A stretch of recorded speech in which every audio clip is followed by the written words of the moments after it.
This is a Rogue Media Network podcast.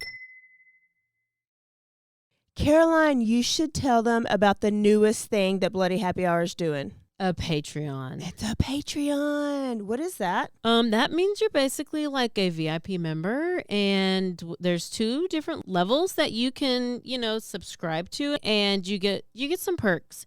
You maybe get like merch a little earlier. You get exclusive merch.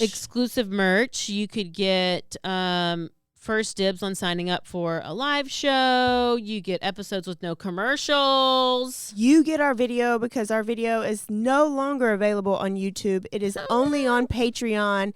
And the most important to me is you get videos of our live shows. So if you are far away and you couldn't make our last live show, it will be on the website. We're going to record this future live show. It's going to be on Patreon, but also bonus episodes each month. You guys tell us all the time you want more episodes. This is a way for you to get more episodes. So you're going to get our basic Tuesday, Thursdays that we always put out, right? But if you're on a Patreon, you're VIP, you're going to get more. I can't wait to talk about in detail some more stories because I always have a lot of details I want to go to. I can law-splain. I might read a book. They just unsubscribed. This is also going to be the exclusive place that Dirty Chat is going to go to. So if that is breaking some of your hearts, just go ahead and subscribe now. In order to hear the full content, it's going to be Patreon. Where do they go again? Patreon.com/BloodyHappyHour. Don't forget to stay aware, stay alive, and always be DTF.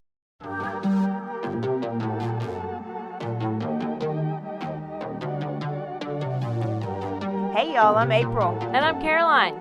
And this is your Bloody Happy Hour. Caroline, are you ready for this? This is your newest guilty pleasure. It's the bloodiest part of your week. Did we say something about it also being happy hour? Show did. Because we about to be sipping on some murder. Bloody Happy Hour.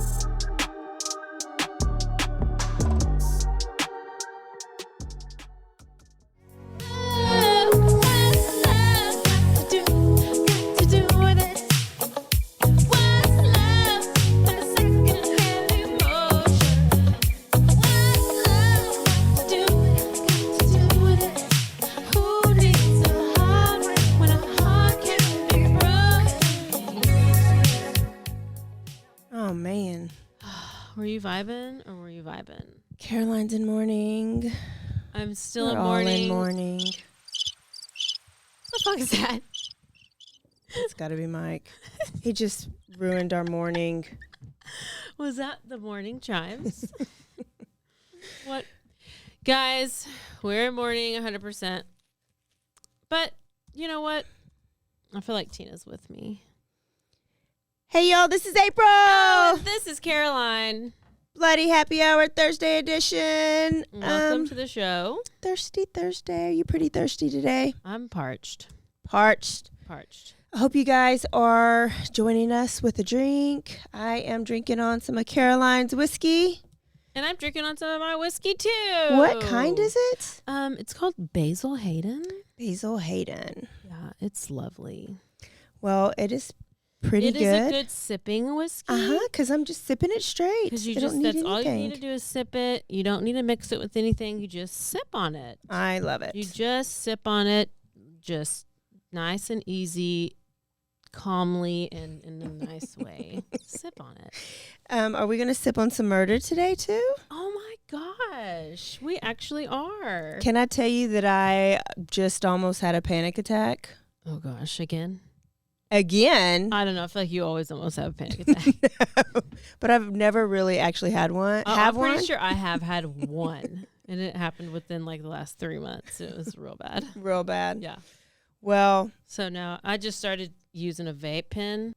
Well, I had to go to the vet, and I hate going to the vet, but I only had to go to pick up my Jack Sparrow's medicine because he has vet anxiety, and he gets real vicious. Oh, yeah, both are anxious. And they can feed off their owner and their anxiety. I don't take them. Sweet Pea takes them because I don't like going to the vet because of this reason right here. I'm waiting at the freaking counter, and the people in the back should be taking care of animals, but instead, a damn cat is just running loose down the hallways. A loose pussy? A loose pussy cat. Oh, I hate it when they get loose I just like that. I couldn't. And I was just like, why do people even bring their cats to the vets? Nothing good about a loose cat. At all. Mm-mm. At all. There's zero positive things about that. So this whiskey's actually helping me. Well, so thank you. I'm glad that you're getting over it. Yeah,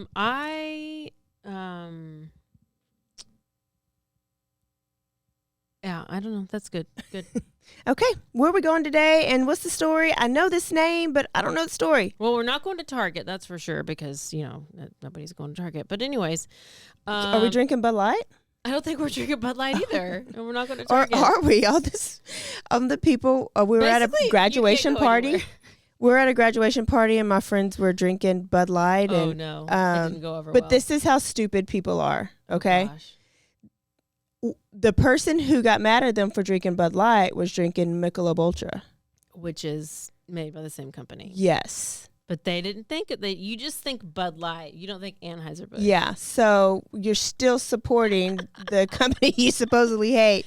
And so my friend was like, hey, y'all stop drinking it because I'm just ready for all that shit to go, for the prices to go down, and I'm going to buy up a whole bunch. Oh, yeah. So Yeah. stop Yeah. drinking it. So stop going to Target so the prices will go down so I can go buy all the candles that I still love. Yeah, you don't have to go to the satanic section. You can just go straight to the candles, and they'll be cheaper because nobody's buying anything. So we're kind of going all over. We're going to Connecticut. We're going to a little bit of New York. We're going to the Northeast. Okay. We're going to the Northeast. I have directions. I know things. I know. Did you confirm that it was the Northeast? Because I can't confirm that for you. I can confirm it. Okay, good. I do know never eat soggy wieners or Okay. never eat Sour watermelon. sour water. We've discussed that on episode 5. Yeah. So we are talking about Jennifer Dulos. This is kind of a quick one because of the outcome, but Jennifer Dulos, you may have heard about it. It happened it was about 4 years ago. Okay. So let me tell you a little bit about her and her ex-husband, Fotis Dulos. These names sound familiar. Jennifer was born in September 27th, 1968. She was born in New York, and her mom, one parent was a banker, one was a philanthropist. I mean, they're kind of already kind of upper society. Mm-hmm. Jennifer graduated from Brown University in 1990. With Jonathan Moxon? Oh, just wait. She got her master's degree in writing from New York University Tisch School of Arts, but she decided she was going to be a stay-at-home mom and make her living as writing a blog, patch.com. Oh, did she make a good living with it? Well, she married into a good living. Oh, she got the MRS degree? She got that MRS degree, girl. We have Fotis Dulos. So he was born. I can't. I wouldn't be able to get past he's, the name. He's foreign. Okay. So you can get past that. So he's not circumcised either. He's definitely not circumcised. Okay. But it did not affect their having 5 kids. Oh. And now a word from our sponsors.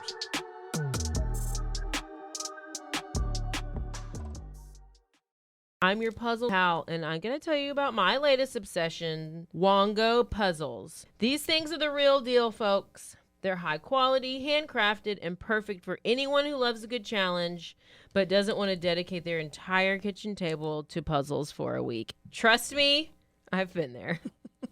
I might still be there. But I got one of these actually for Christmas. I loved it. I did it, and I was so proud of myself. And they have all these cool designs, and you need to go to wongopuzzles.com and use our discount, BHH. You get 10% off, and I really want to know if you'll order one of these puzzles, what you think about it, because it's so fun, and I need to order 5. Cure hydration. If you are obsessed with your hydration like I am, this may be something good for you. This is something that is so easy. Forget about the Gatorade. That just dehydrates you even more. And if you don't like the taste of coconut water, try Cure Hydration. You can go to my offer link. It is zen.ai/BHH20. This is vegan. It's no added sugars. It's just a little packet you could put in your water. Or if you're really smart during happy hour, you could put it into your Tito's. It is just as effective as an IV drip. And if you do not like the taste of water, it's not as boring as water, not as sugary as the sports drink. And if you're an athlete, it'll give you the best performance. Or if you just get brain fog or headaches because you do not stay hydrated. Brain frog? Brain fog. The solution is Cure Hydration. So go to that link, enter the code. You can go to my offer link. It is zen.ai/BHH20. Cure Hydration.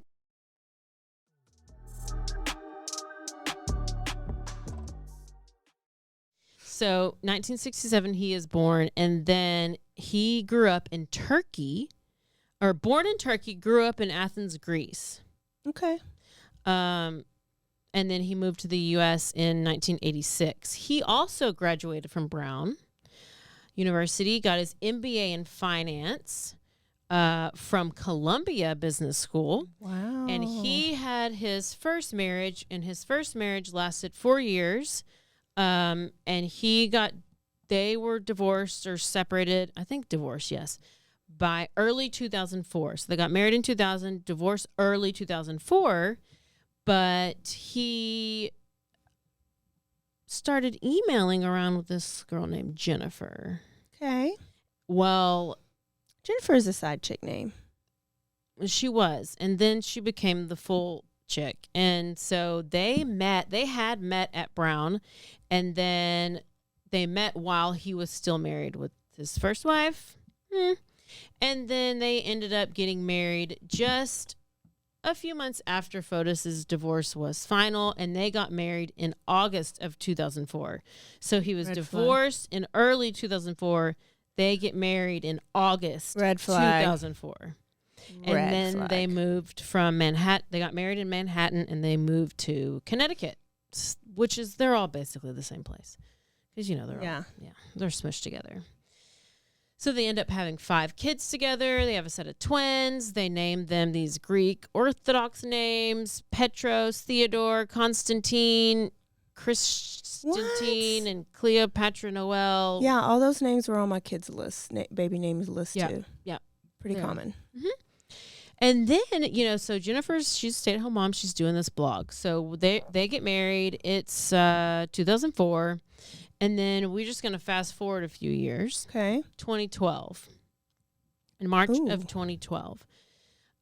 She starts writing in her blog stuff about her marriage. And she says, quote, "I wish I were a strong enough person and that confrontation did not scare and appall me." So apparently they're having, they're starting to gradually have marital issues. Tell me the year they got married again. 2004. Oh, so it's been a little bit. Yeah. So, because they had 5 kids. Wait, 5, 6, 7, 8, 9. I mean, she had 5 kids in 8 years. Wow. That's a lot of That's babies. a lot of pushing and placentas. And that's a lot of placentas, and that's a lot of babies. Umbilical cord blood. It's a lot. It's a whole They drank bunch. a whole lot of like, blood. cutting doing the thing and having the bellies. And a lot of diapers. Yeah. And good thing they weren't around when there was a formula shortage, because that's a lot of not having. They're formula. probably breastfed. Well, yeah, but what if you run out? You got 5 kids. So Jennifer says that Fotis is becoming increasingly independent, and he's like just not giving her attention and just kind of straying away more and more and more. So obviously this. I know it. Yes! Okay, I watched the Lifetime movie. Yes. Now I got it. Okay. Yes. So good. You can add anything. He was beautiful on the Lifetime movie. Oh, obviously. yeah. So she ends up filing for divorce in June of 2017. So in 2012, she starts talking about and blogging about how I wish I was a strong enough person that confrontation did not bother or scare me. So she's referring to her marriage and to her husband. And that's in 2012. So she's already in fear kind of in 2012. Then in 2017, it all just boils over to where she's like, I got to file for divorce. Okay. These are just the details I got. So in that same month, she went to New Canaan. Is that how you say it? New Canaan, Canaan, which is about That's how I would say it. 70 miles from where they had been living. So she moves there. She rents a house. She takes all the kids. In her divorce documents, she wrote, quote, I know that filing for divorce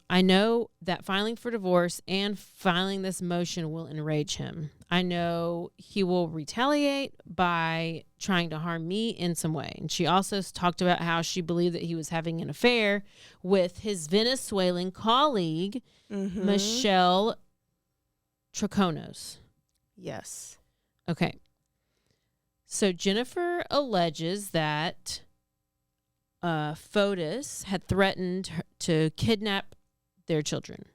And if she didn't agree to the terms of the divorce settlement, that he bought a gun and basically just kept making threats, like agree to the terms or I have a gun. So he also claims that he had this gun for like just home security, but he's also threatening. So they're both filing for divorce. Like they're filing for different motions. They're claiming that this one's disparaging this one, and it's just your typical like ugly divorce. So Jennifer then requests a emergency order of custody because I don't know how. Okay, they were given joint custody of the children at the end of the divorce proceedings, but then she requested another emergency hearing, and the judge found out that Fotis had broken like all these court orders. And so in 2018, she was awarded sole custody of the children, but both parents were able to share joint legal custody.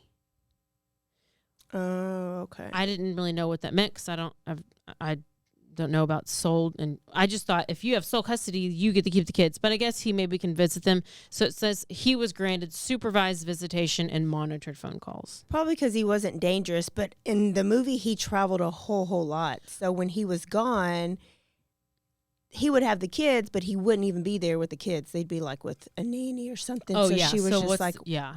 why wouldn't they be with the mom?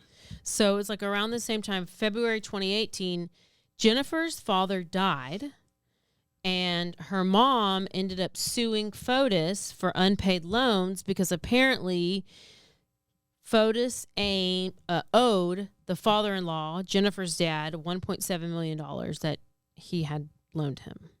Okay, so I think this is just part of the like contention and like strife that's building up. So so 2012, they're having trouble in marriage. 2018, she files for divorce, and now we're on 2019, May 2019. Wow. Jennifer drops all the kids off at school. And then she was seen on a neighbor's security camera at 8:05, and that was the last time she was ever seen.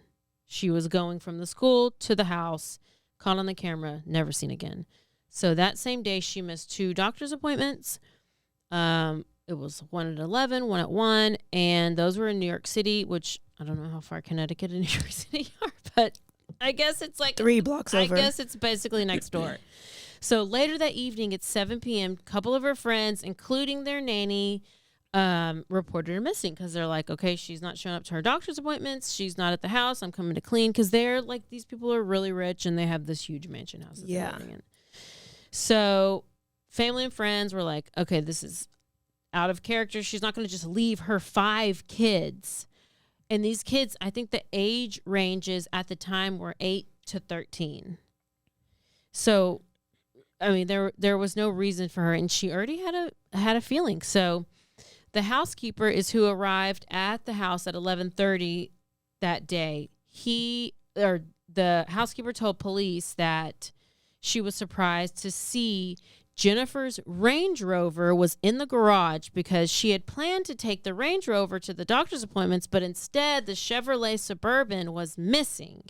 So it's like, oh, why would she take the Suburban? She normally takes the Range Rover. And now we have, there's rich people problems. Right? So that one was missing. So when the police search the house, they go inside, they find blood spatter on the floor, on the doors, on the walls of the garage. They find it on the exterior of the Range Rover. So outside of the Range Rover, they find it in the kitchen. They do DNA tests, which revealed that most of the blood was Jennifer's, and there was some blood on the kitchen faucet that was a mixture between both hers and Fotis's. And police they keep looking, and they find other evidence that she was assaulted, like a victim, like she had been. Basically, there was so much blood in the house that it was very obvious what happened. Like, it was just like they said there. From what I heard, it was so much blood that there's no way somebody could be alive after all that blood. But sometimes I do get a paper cut and it bleeds way more than I thought it should bleed. And now a word from our sponsors.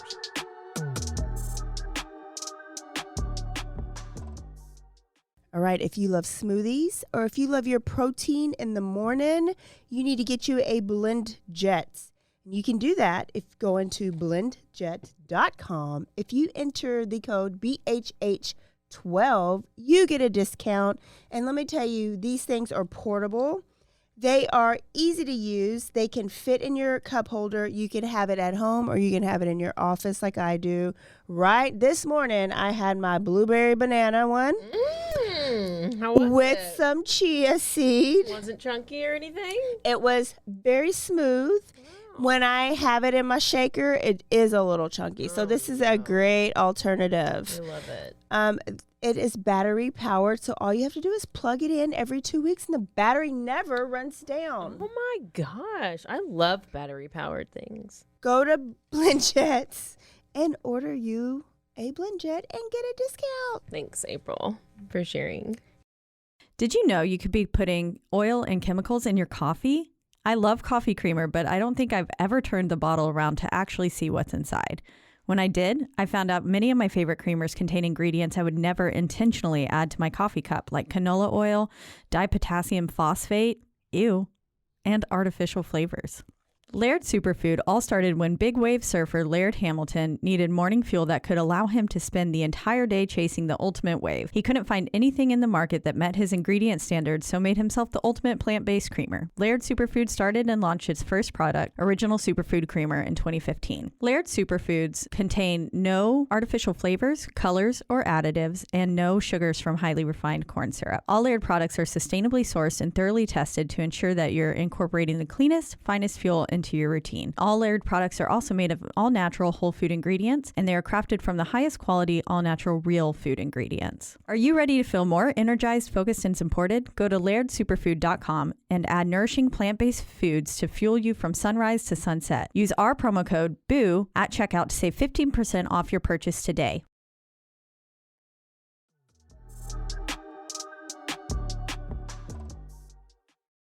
So Jennifer's Chevrolet was captured again on neighbor security cameras at 10:25 that morning. Well, that's interesting because she was last seen at 8:05 on the camera. So it is believed and said that it is Fotis is the one who's in the car driving away and driving the vehicle. And they're saying that her body was in there and that also what they found were some other items that would be associated with a crime or assault or a murder and a cleanup. So I guess he got the bleach and all the stuff, but he probably didn't go to Walmart and get captured on the video camera like everybody, other idiot does. Yeah. So that same evening, it's like 7:30. Did I tell you that he had a new girlfriend? Yes, his business partner. Yes. So now Fotis and Michelle, we'll call her Michelle, Troconis. It's Michelle Troconis. We'll call her Michelle. they were captured on CCTV or video footage dumping like garbage bags. So there's a bunch of like, he's in his truck. Okay, so they were in the Suburban. Obviously, now they're in the truck. So he's driving the truck. He gets out, and this is on surveillance. He gets out, goes around to the back of the truck, takes something out of the back, puts it in just a plain old trash can. And there's one clip where you see somebody in the front passenger seat open the door and lean over to grab something, like something fell out of the car, and either they're handing it to him or picking it and putting it back up in the car. Then they drive a little further. There's another video of footage of him getting something out of the truck and putting it in another garbage. So he's going and he's just like continuing to drive around and put bags of stuff in random trash cans. Oh, did he chop her up? I can't well, remember. Okay, well, That's what I would be thinking right now. right. So all these different cameras are catching them do all these things. They say they go through dozens of different trash cans, and they end up finding trash bags in there that had bloody clothing. They had blood-stained cleaning items. Blood was determined to be Jennifer's, and Fotis's DNA was found on the inside of a glove in one of the trash bags. Okay. I feel like that's pretty solid. Yes. I feel like that's pretty solid evidence. And then the Suburban ended up being found on the side of the road somewhere, abandoned in some place called Waverly Park in New Canaan. Canaan? Oh, yeah. It's West Canaan. Yeah. Which was just about 3 miles away from where Jennifer was living at the time. So, at the time she went missing, she and Fotis were estranged. They were going through the divorce, right? So there's this, and also there's the ongoing custody battle, which we know. So police start searching their properties, and there's a property in Farmington and Fairfield County, and then near Fotis's home. They searched there. They searched near the home. There's no luck, and then they eventually pieced together that Fotis actually got to the house that day on a bike. And it says a bike, but is this mean a motorcycle? No, it was an actual bicycle. 10-speed bike. Because a road bike. They're like, they saw tire marks. I was like, from a bicycle? Did he skirt real hard on the brakes? No. They said they saw a bicycle. And so I was like, maybe it was a motorbike. On the movie, it was like one of Literally, those 10-speed did that it have a had basket the with Toto on the front with the spokes? You know those handles that are round? Oh, yes. That's like triathlete.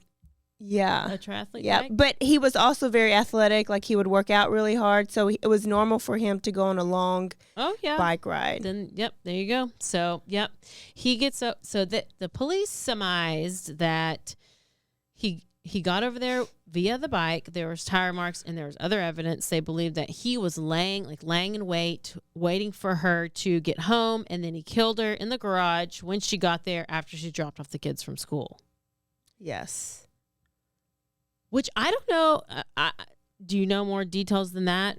Where she was or if she was in the garage? I mean, he waited. I think he waited until she pulled into the garage and shut the garage. I guess. Wait, but her then car wasn't in the garage. Well, it was, but there was because there's blood on the outside of the car, so it's almost like he probably. What happened? And he put his bike. This movie too. Now that I'm thinking about it, he put his bike. He put her, wrapped her up, and put his bike in the back of the car too. Of the Suburban. Yeah. And then when he abandoned it, he had a way to get from the Suburban on his bike back home. Oh, yeah. That's right. So there's helicopters, canine units, divers. People are searching all over. They're looking for her credit card. There's no credit card activity. There's no cell phone activity as of May 24th. Nothing. Okay. So this was what year? What did I say we were in? 2019. 2019. Yes. So now we're still in 2018. Good. And it's June 1st. So this is just a few days. Was that May 24th? Oh, May 24th? That was yesterday. That's probably why I typed it. Well, June 1st, 2019. Fotis and Michelle are arrested at a hotel in Connecticut. A hotel? And they're charged with tampering with evidence and hindering prosecution. But there wasn't enough evidence to charge them for any more serious crimes because, well, they didn't have a body. And the prosecution didn't have enough to warrant that of And to prove that there's a murder. Yes. So, like I said earlier, the Dulos' children were 8 to 13 years old at the time. They were granted temporary custody to Jennifer's mom, and they moved the kids to New York City, which was 2 seconds down the road, I'm sure. So, Fotis hired, I wonder if this is the one he has now. He hired an attorney, and I think before this, and this is leaving out a little bit of the details, but not too much, because he had a couple different attorneys. But this one, he had hired this guy named Norm Pattis to represent him. And it says, in an interview prior to being hired by Fotis, Pattis was convinced that Jennifer was dead. And so then Fotis and Michelle, they both plead not guilty. But then I'm pretty sure he gets rid of that attorney because he's like, that's not what the story should be. You don't need to say that she's dead or something. Oh, okay. Because then in September, so a few months later, they're arrested again. So I guess they're arrested. They get released. I mean, it's just all this back and forth because this guy is loaded and he can, if he has the bond out, he can bond out. Yeah. Not a problem. So then they get arrested for tampering with evidence. But why did he owe them all money, though? I thought that he was running out of money. Like, he had money, but he didn't actually have, like, it was slowly going away. And so wife was uncovering this. And that's why he owed them all money, and the wife didn't know about it, maybe. Maybe. I didn't look into that, but it could. But it seemed like he still had money, and plus he probably had all these kids. You know, that's a lot of money. He has 5 kids.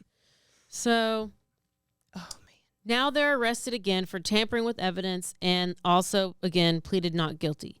So I'm pretty sure it's like at this point they've seen the video footage and they're like, you have a body or you have something and you're throwing it in the trash can. So they're considering that tampering with evidence because that's evidence that they put in the trash can. So then after they get released on these first charges, they get bonded out, and then now they're on these different charges. So on October 4th, Fotis appears in court, and he's like, I need to get all these charges dismissed because I didn't do it. So the judge said he would review the arguments, blah, blah, blah, blah, blah. And around this time, Michelle is like, I'm kind of done with this, and I'm done with you. So I'm moving out with my daughter, and I'm going to move out of our $5 million home that I've been living with. So she's like, I'm done. I'm moving out. She's probably going back to Venezuela because that's where she's from, and she might need to just go back.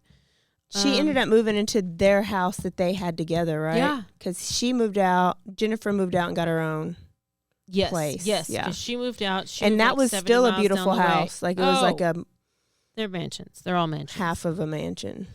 So we're in 2020 now. Pre-COVID. We're in January. This was yesterday. Fotis is arrested again by Connecticut State Police, and this time he's charged with capital murder and kidnapping in relation to Jennifer's disappearance. What happened? What changed? Well, Michelle was also arrested again and charged with conspiracy to commit murder. And Fotis's friend and former attorney, so he had that one attorney that I don't think he liked because he was like, oh, she's dead. And I don't remember if this guy was before or after that guy. Okay. His name is Kent Mawani. And he had also been detained. And it said that he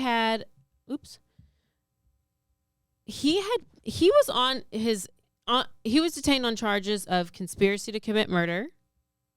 Okay. So this is the attorney. The attorney? So, yes. So I guess he just was in on it with them. What? And So Jennifer, this former attorney had recently become estranged from his wife because she accused him of spousal rape. Oh. So he's a good guy. Sounds like it. Yeah. And so his wife went to the police, and she kind of was like, I feel like I'm scared, I'm in fear that Fotis and Mawani are going to work together and they're going to conspire to kill me. Like, she went and told police, like, she was like, we're already worried. So obviously they are just two peas in a pod, this attorney and this Fotis. Okay. So she's like worried that they're going to kill her. And this was after Jennifer disappeared. And police discover a shallow grave that was at one of the properties that Mawani owned. And they found this filled with 2 bags of lime and a blue tarp. What? But then when police went back with canines, It was gone. it was gone. How did they know? They said that There's the items had cameras. been removed. So Jennifer's family finally issues a statement because they're Why like, did they leave? That's stupid. At least leave one person there to watch it while you get the search warrant. maybe they can't. I What don't was know. it? Or maybe it takes maybe they, I don't know. Maybe No, we should still, call you them. have somebody on surveillance. Well, that's the What was same it, thing Memorial with Day why weekend, did and they had to go? Brian Laundrie's, why did those officers stop watching the house? Because they Oh. did stop watching the house Mhm. in just enough time for Brian to be able to go to that camping trip and then go to the swamp and kill himself. You know, it's like police departments don't have the money to pay the overtime. And so the police are like, well, I'm going home if I'm not going to get paid. Yeah. Instead of like being DTF, Well, down to fine. I mean, can't be mad about it. No, I would have to sit on it because this could be a closure of a case. Somebody's daughter could be in that grave, and now Yeah, but think They don't about it. know. They're doing that every single day. They're like, oh, I got to go home to my daughter and my family. it's just at night until the next shift comes. Well, yeah, you're right. I don't know how it is. I don't either. We're just talking shit. So, anyways, there's an arrest. So Jennifer's family makes this announcement, and they're like, we're relieved that there's a charge, but this is just no closure. Obviously, they want to bring her back, and they miss her, and they're mourning her. Oh. So January 8th, Fotis, his bond was set at $6 million. And he And he was released the following day. all these checks are about to bounce. Released the following day, but he was supposed to return to court within like a month. They gave him like February 28th. He was supposed to return to. He was supposed to return to court. Then Michelle comes in and she makes a statement in May of 2020 saying that it was a mistake to have trusted Fotis, but she maintained she did not know what happened to Jennifer or had no idea where she was, even though we saw her in the car, in the truck, kind of get out and grab something while husband and boyfriend over here is dumping her body in the trash. She has nothing to do with it. She has no idea. So Michelle was then let out on bail, and she was scheduled to appear in court a few months after that to face some charges. Moana was being held on $2 million bond, but he bonded out, or his bond was reduced, and then he was able to get out. So they're all out now. They're just on bond. Well, you know what? What do I hate the most? Oh, What he kills himself. do I hate the most? When these cowards kill themselves, like Brian Laundrie, go in and, let me just go in the woods and maybe alligator ate him. I don't know. Imagine if Brian Koberger kills himself right now. We will never know I'm details. like, if you're going to do it, at least like Release all the information. release the information before you do it. Like what you did. Mm-hmm. Don't leave us with questions. So he didn't show up for his hearing. Police go to his house, find him unresponsive. Is he in the car? Where is he? Yes, he was inside of his car in the garage with the garage closed, with the hose and the whole vacuum cleaner hose, coming from the exhaust pipe into the SUV, doing the whole carbon monoxide And thing. that's the most chicken shit way. Yes, that's the most wimpiest P-word. Yes. P-word-ish way. Like, that's how a female would do it. Yeah. Or Nobody female's should do gonna it take- this way, but well, goodness. typically a guy's like, a guy's shoot messy. myself. Yeah. He's like, oh, I'm just gonna slowly just breathe this air, and do you just fall asleep? What a poontang. Do you just fall asleep? I think you might. Yeah. I don't know. Because what did they say? He was peacefully sleeping. They found him unconscious. Yeah. What'd you just read? Yeah, unresponsive. Yeah. Unresponsive. Well, so then they ended up doing CPR. They restored a faint pulse, transported him to the hospital, airlifted here, doing all kinds of oxygen therapy to try to keep him alive, just so his kids can come and see him and say bye or whatever. 5 kids go up to him, visit him at the hospital right before he's taken off life support, and they're able to see, which was the first time they saw him since he was accused of murdering their mom. So he's pronounced dead January 30th, 2020. So we don't have any answers. No answers. No answers. He was 52 years old, but of course he left a suicide note. Okay. But he was the victim. Yeah. If you are reading this, I am no more. I wrote like a girl. I refuse to spend even an hour more in jail for something I had nothing to do with.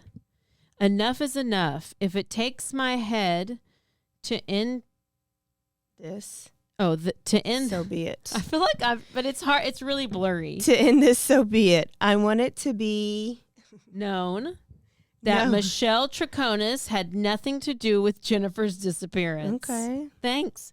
Neither did Kent Maloney. Oh. Never mind those bodies that might have been in his yard.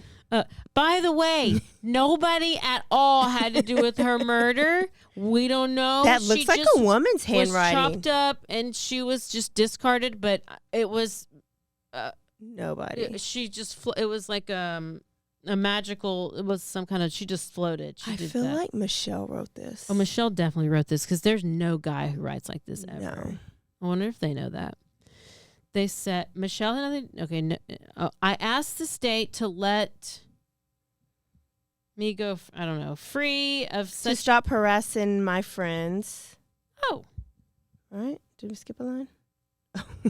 To let. I skipped 3 lines. What does that say? Them. To let them free of any such accusations. I also asked the state to stop harassing my friends. Andrea Troubadour and Ann Curry. Ann Curry is going to be his next girlfriend. Ann Curry. God, he's really name dropping here. Are all honorable people. Please let my children know that I love them. I wasn't doing anything to be with them. But unfortunately, we all have our limits. The state will not rest until I rot in jail. My attorney can explain a lot happened within the bags. What's in the bags of the on Albany Avenue? He can explain what's in the bags. Okay. Ivory Avenue or anything else is story fabricated by the law enforcement. I want to thank all my family and friends that stood by me. Some difficult times. Above all, Ann Curry, which is a current girlfriend. I am sorry for letting you down and not continuing to fight. So when facts? Does it say facts? Fotis. This is blurry. So when him and Michelle broke up, he went and got another girlfriend. Oh yeah. Oh okay. Yeah. Okay. Yeah. That's who Ann Curry is. Yes. So it says in the police report, it states that Fotis' new girlfriend Ann Curry was at his home at the was at his home the morning of the suicide because they were supposed to go to the courthouse together for his bond hearing or whatever it was. And so, but Fotis was like, oh, we need to drive separately. And she's like, okay, that's fine. Great. Let me get my nails done after that. And then she's on the way to the courthouse. She gets a call from his attorney saying, like, where's Fotis? I can't get a hold of him. And she's like, well, we drove separately, but he should be on the way. And the lawyer was like, I looked up his GPS tracker and it shows that he's still at home. And then the girlfriend apparently realized, oh shit, what did he do? She calls 911. They go over there and that's when they find him in the car. They bust out the window, in the garage window, and they find him in the car, unresponsive, and that's when that happened. So the reason that this story caught my eye is because it recently came up in the news. What a shocker, because it's been now 4 years, and Michelle and Mwani have yet to face any trial or anything. But apparently it's because 2020 and COVID and there was no trials and everything got backed up. And so Michelle and Mwani are still facing conspiracy to commit murder and tampering or fabricating physical evidence and hindering the prosecution charges. So they are, I believe it's about to come up because if you even Google Jennifer Dulos, it pops up. It's like one day ago, so it's like all these, there's something that's going on. I think that on Friday or in a couple of days from now when we're recording this, tomorrow, last week, there's supposed to be a hearing with them too, Michelle and her attorney, because he was on news last night. So what would be the attorney's motive besides he wanted to help out his client because that's his client puts all the money in his pocket? I'm sure they just had this. I'm sure they were like just good friends, and he was.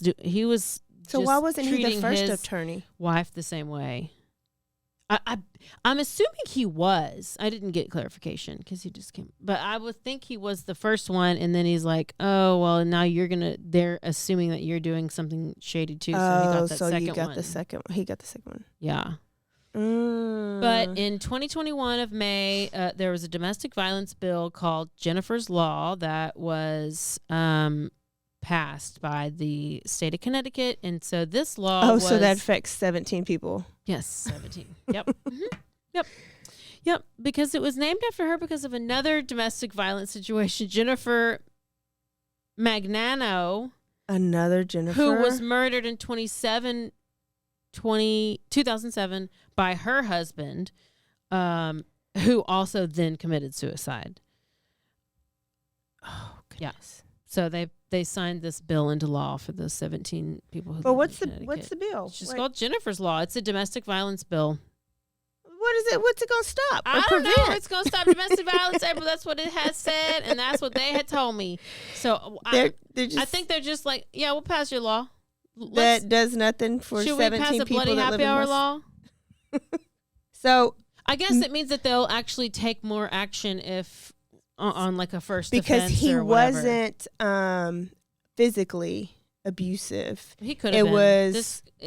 No, he wasn't. No. It was more of the coercive, and because he used money against her, So he threatened her. Like the Australian case. Yeah. I don't remember their names. Either.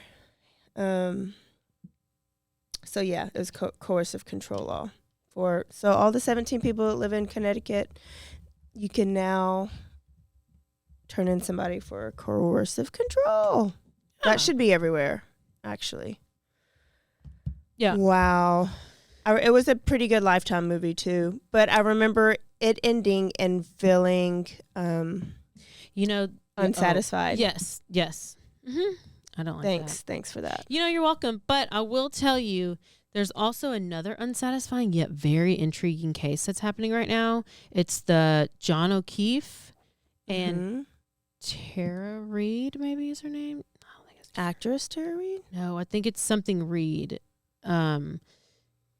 But it's basically she's being framed for his murder. He was a police officer and he was hanging out with a bunch of other officers, and some of them hated him. She drops him off at the house at their house to party, and she goes home, but she drives drunk home, and she wakes up and her tail light was broken out.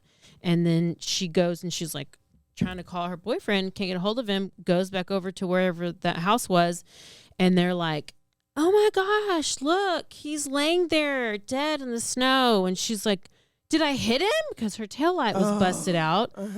But it's all these like crazy things that are happening with it. And like the They're setting her prosecution up. did, yes.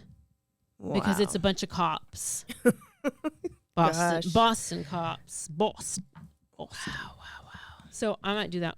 Well, I'll talk about that one in the news next time, maybe. Okay, because it's recent right now. Yeah. Wow. Okay, good story.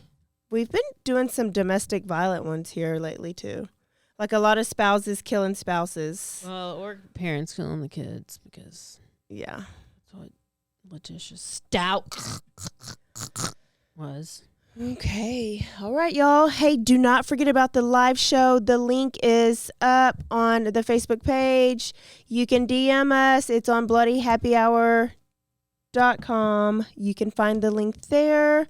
We are going to be at Cultivate 712. I don't know what title I said last week, but Cultivate 712. It's going to be great. And we're going to add a little bonus for you guys.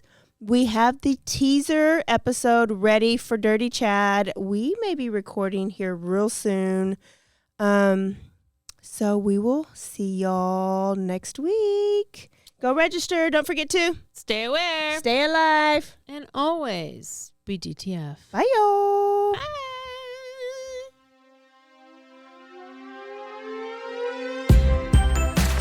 Everybody has a story worth telling. I'm Corey Duncan. On Best Story Ever, I take guests that you know through their most unique and captivating stories. The best part?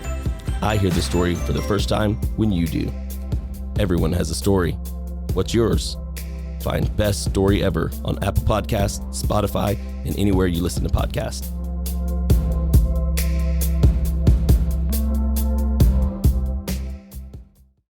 Hola, yo soy Jackie. Y yo soy Jessica. Y esto es Zona del Crimen.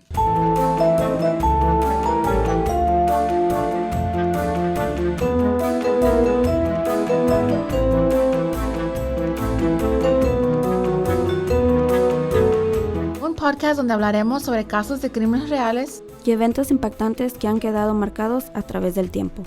Recuerden que nos pueden seguir en Facebook, Instagram o donde escuches tus podcasts favoritos.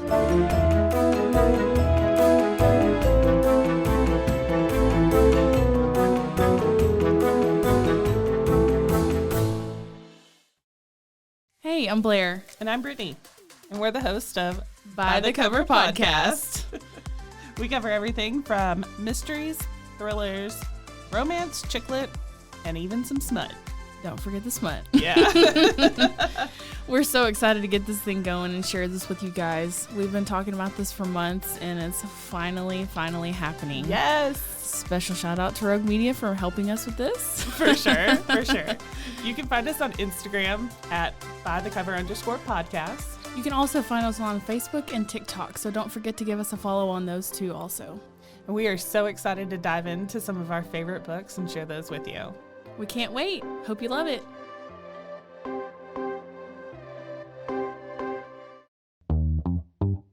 Hi, and welcome to Bustles and Bangers with your hostess, Rachel and Christopher. I love it when you say my name.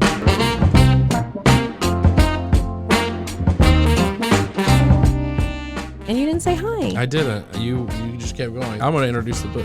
I'm not reading it. It's because I don't like reading. Girls like cowboy butts, and those jeans don't hide anything. Find us on Instagram at Bustles and Bangers or on RogueMediaNetwork.com.